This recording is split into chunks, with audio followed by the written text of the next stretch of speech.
Hello and welcome. I'm here today to break down some of how I made the Fox Stevenson Dreamland lyric video that I did.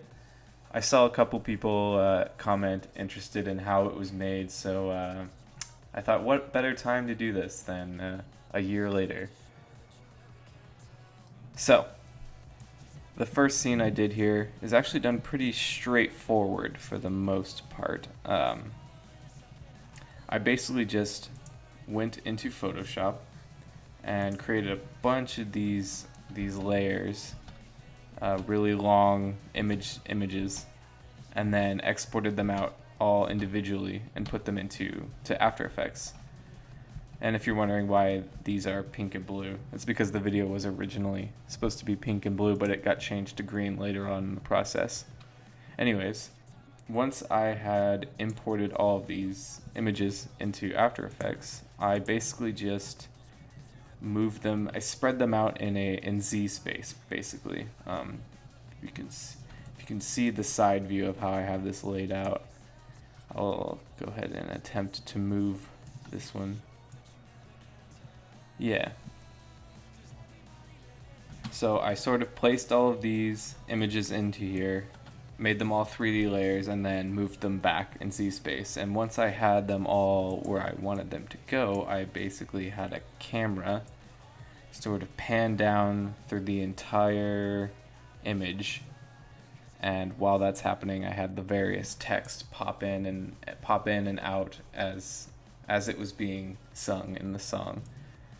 So for the text, most of it is done with just layering. I just hid the text behind one of the layers and then revealed it when it was being sung. Pretty simple way to do it. And then the actual animation on the text, I just kind of have them slide in. So I used a plugin called Animation Composer, which just saved me the time of keyframing the position of each one of these words. And this is basically how most of the video is constructed process-wise. I sort of kept it simple. The same can be said about the bridge. It was constructed pretty much the same way with a 3D camera moving along all of these different layers. And I'll sort of go through each one of these here. I'll mute them all and then bring them back one by one to show you how each layer is laying down. So here's some of the back ones, and then on top of that we start to get some of the holes in the cavern areas, and it's just building layer on top of layer on top of layer on top of layer. And the drop shadow that I put on here really helps differentiate when the colors are sort of really close together. For instance, those pinks and blues, there's a lot of layers in there, and if I did not add that drop shadow, it wouldn't look nearly as 3D, I guess you could say. But yeah, that's basically how most of the video runs in terms of animation. So pretty basic, but extremely effective in my opinion, and kind of dig the look of how it turned out. So now I'm going to show you how I made the drop section, pretty much, with basically all these millions and millions of spheres. Now I could have used a particle systems, but I actually hand animated this, and it's a pretty simple process.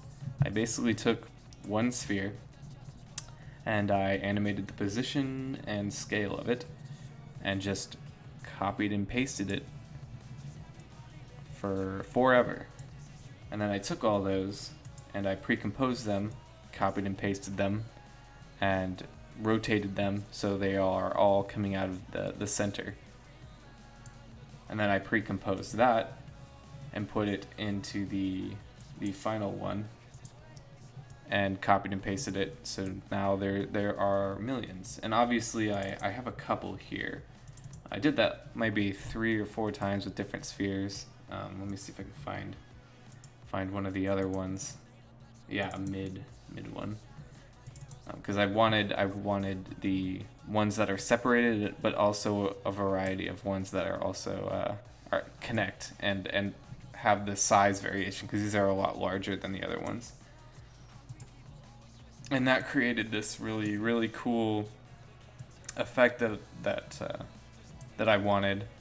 And then from there, I didn't actually use 3D layers on this. I think I just put the drop shadow effect, and that kind of gave the same feel as the rest, even though there's no camera moving. And then I also have in here these like sound waves, and that was it's pretty simple process. I basically just had a solid, and then there's an effect in After Effects where you just have it follow whatever audio you slap in here. And then I pre-composed that, and I used a bend it effect to sort of give it some bendiness to follow the roundness of the rest of the scene. And then I just went in here, copied and pasted a bunch of times, and rotated it. And then the final part of this, the shapes, which was all just hand animated. Lots of scales, lots of trim paths and masks. Yeah. So, for instance, let me see if I can find. Yeah, so this square here, I actually have one square animated as a mask, and the other square behind it being sort of cut out. So it was a lot of just figuring out how to transition between the shapes while also keeping the rhythm of the track, which was actually pretty fun. I enjoyed this part a lot, to sort of match music with different shapes and animations. But yeah, I mean that's for the most part that's how this video was done.